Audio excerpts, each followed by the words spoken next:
Hello, everybody. It is a magic hour, I guess.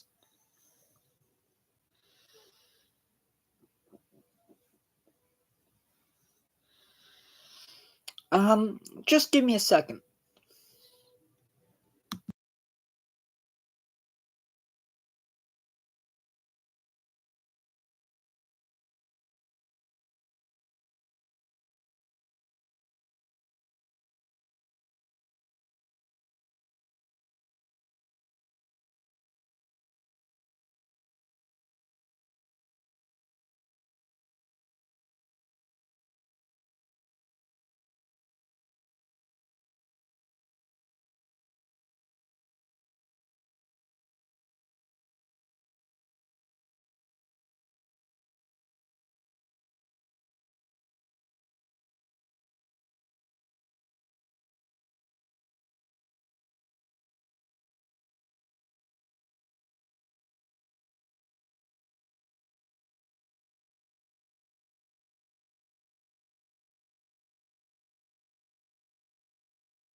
Okay. Let's do this.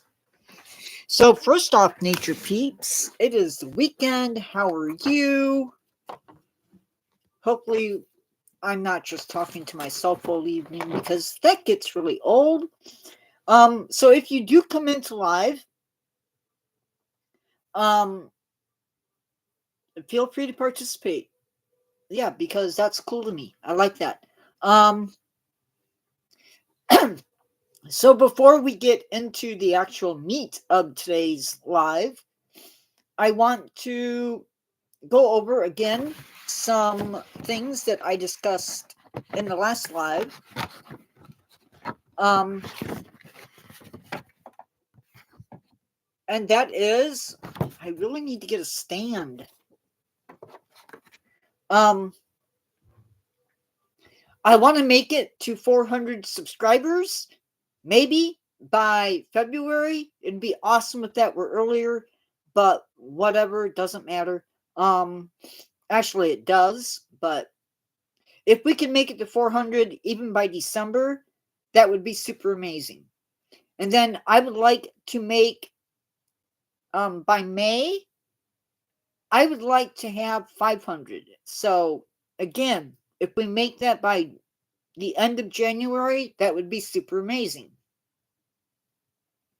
I am also considering what to do for membership.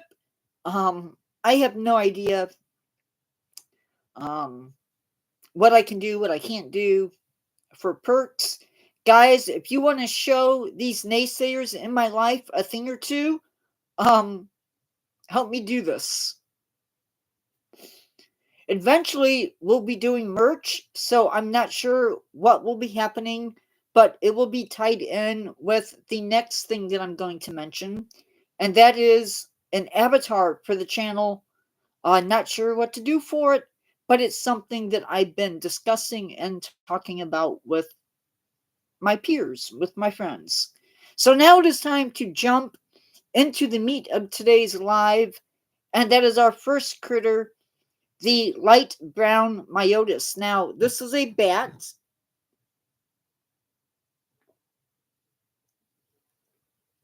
In case you're wondering, I am drinking orange juice. Um, and for those of you who don't know, myotis is a bat. Now, this bat may also be called the little brown bat. This bat is one of those animals who hibernate once the temperature drops below a certain point. Sadly, these bats are under attack by a disease called the white nose syndrome. And this is a disease that passes amongst bats. It can also be passed by people who go caving but don't sanitize their equipment. and that can pass the fungi, which is what this disease is, into that cave. And it's actually pretty bad news. It was first found in Indiana in 2011, and since then it has moved to other caves in Indiana. The little brown bat is facing an 89% population decline, which is really scary. People can actually pick up the spores, as I've sort of hinted at before, and transport them from cave to cave. To combat the spread, the Department of Natural Resources in my state have actually closed a bunch of caves. Now, the females of these bats are going to be nesting in caves, in buildings, and even in the cavities of trees. So that's pretty awesome. Not only are they roosting in these caves, but they could also be, or these trees rather, they could also be using them to actually give birth to, which in and of itself is pretty darn amazing. Males too also may be using these trees, and they're going to be hiding underneath the loose bark or within the tree trunks. And they may also be using man-made structures. Fun fact, if you're worried about rabies from bats, and I know it's something that I have discussed in the past with you guys and on my channel, but there is only one human death per year from rabies cases stemming from contacts with bats. So you still need to protect yourself, but maybe not stress so much on it. You can also put up bat houses, and these are going to help bats, um, as well as not spraying for insects. Stay out of caves, be mindful of bats, and don't get rid of trees. Anyways, moving on. According to the IUCN Red Book, this species is endangered and sadly is on the decline. The American badger. Now, this is an animal that I have seen, sadly, only as a carcass on the side of a road. Oh, you know what?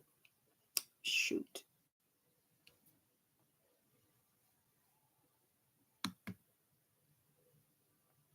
I forgot to do something.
Guys, give me a second. I forgot something.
Okay.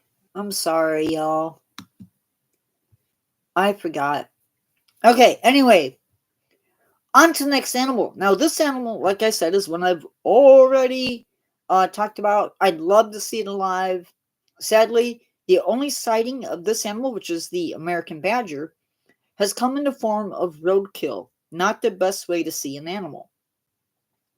What are the dangers to this animal in my state? Well, I'm going to tell you.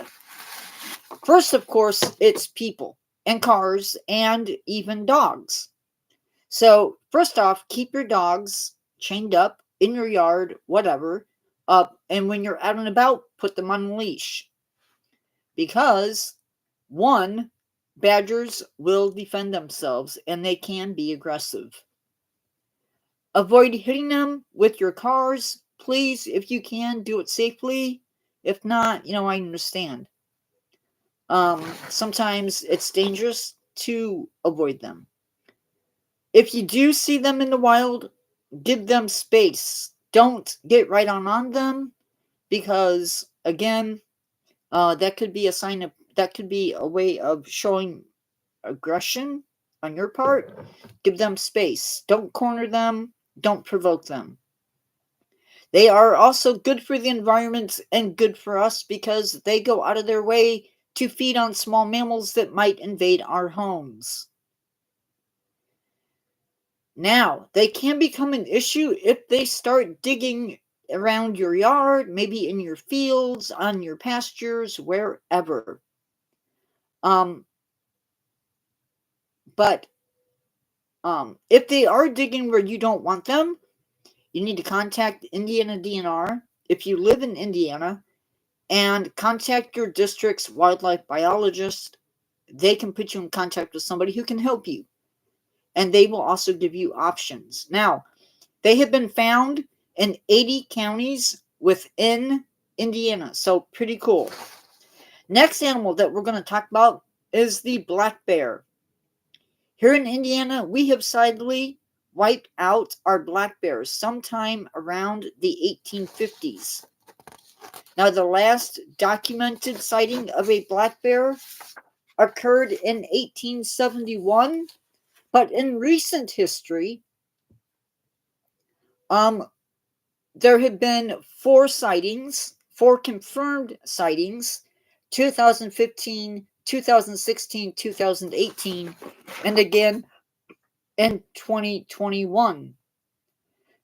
There have been, as I mentioned, 4 confirmed sightings, and again, they are protected within the state of Indiana. What can you do to avoid issues with these bears if there is one in your area? Sadly, take down your bird feeders while the bears are active. If you like to grill outside, that's fine, but store it in your house or in your garage and clean it.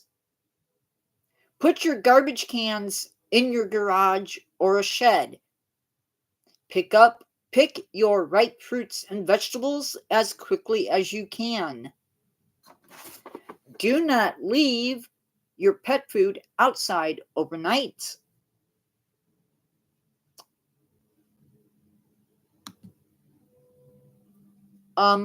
Because that way they can't get into it. Also, very important, and you should be doing this anyway, do not put meat into your compost. That just attracts all types of problems. Many problems with bears occur when people feed them, and that is what a lot of the things that I've mentioned help eliminate. So don't feed them. Also, these bears can climb trees, so if you do see a bear and it's coming towards you, don't climb trees. Also, so make sure you don't do that. And never approach a bear. Anyway, moving on, we have the first bird that we're going to talk about. That is the osprey. Now, the osprey, I've been lucky enough to see a live one here in Indiana. And I assume that my sighting occurred during migration, but maybe not. Ospreys, if you don't know, are a bird of prey, a lot like a hawk. that feed on fish. And they're going to be found along waterways of many, many different types. They do eat other things besides fish. According to RDNR, 3 chicks are going to consume about 2 pounds of fish daily. So the parents are going to be fishing a lot. Fish is a big part of their diet, just like the bald eagles. This bird's population was affected by DDT. If you don't know what that is, that was a pesticide that was being sprayed by the government. Very common in the 60s and 50s, I believe. And it turned the shells of birds very, very, very thin. And when the parents sat on them, it smashed them. In 2020, there were over 100 osprey nests that were active in Indiana. So that is amazing news. The next animal that I want to talk about is the northern bobwhite.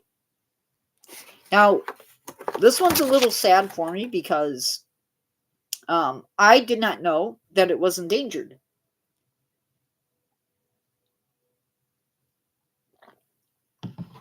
And I love bobwhites. I think they are an amazing animal. And the last sighting that I had was in my yard underneath our fruit trees. There was only one of them, but that was enough. And they do their best in areas where the plants are young. They don't do well in like forest, but along the edges of forest or along fence rows, in fields that aren't necessarily planted, but with vegetation coming up in them, in areas where there have been fires, maybe the year before. Things that aren't good for bobwhites are urban areas and lots of agricultural areas. Given enough habitat and the right habitat, these birds are going to flourish and they're going to do amazing. Now, the next bird I want to talk about is one that I have never seen. I'd like to see it someday. This is a bird called the loggerhead shrike. And it is a songbird, but it's very different from any songbirds that you probably will ever have seen. Loggerhead shrikes are famous for impaling their prey onto spikes, spines of trees, thorns, even barbed wire fence, the little barbs that stick up. This way, they store it for a little bit longer. They will take beetles, grasshoppers, wasps, spiders, mice, voles, sparrows, and the list goes on. Remember, this is a songbird, just like cardinals and robins. They even have a hooked bill. Now, it is facing a decline, and we aren't entirely sure why. They like grasslands and shrublands, and they will even nest within rose bushes. It seems like loss of breeding habitat, pesticides, hitting vehicles, and human development possibly are taking their tolls, and we need to fight back by preserving fence rows and allowing for shrubs to grow. A healthy fence row is going to benefit a lot of other wildlife, not just the shrike. And if you are in Indiana and you see one of these birds, look it up so you know what it is. Contact your district's wildlife biologist and report it. It's a very cool little songbird. Now, there are more than birds and mammals that are endangered in our state. And these animals are just as important. And the first one I'm going to talk about is the Hoosier cavefish.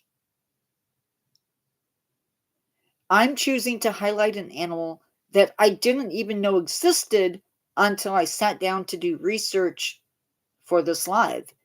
They are only found in cave streams, and these are fish that are small. And they are They are small and are eyeless, and they lack pigment in their skin. They are found in just a few caves in Indiana and also in Mammoth Cave in Kentucky. Sadly, these fish are extremely sensitive to things that come into the environment or to habitat changes in their habitat. Yeah, a little bit about them. The females actually carry the eggs in their gill cavities, and they will carry them there until the yolk sacs are absorbed. So I'm assuming even once the babies hatch, that they still hold on with mom. They can reproduce at the age of 3 or 4, and they can live 12 to 15 years, but they can sometimes live to the ripe old age of 30 or 40. They are a protected species, and believe it or not, this is a top predator in their ecosystem. Remember, our pollution and vandalism in caves and what we allow to enter the caves can damage the animals in those caves. So even if we have an oil spill up above the cave, that can leach down and cause all types of problems. Now, the next animal that I'm going to be talking about is the brook lamprey. Now, you may know a lamprey as being a fish that attaches to a fish and then sucks the blood. And they are a parasite. Well, brook lampreys are still a lamprey, but they do not feed that way. Another really cool thing about lampreys is that they don't have a jaw. Now, these fish enter streams to spawn, and their larval forms will then burrow into the bottom of the stream, where they will then wait for 6 years before becoming an adult and again going into the streams. Hello?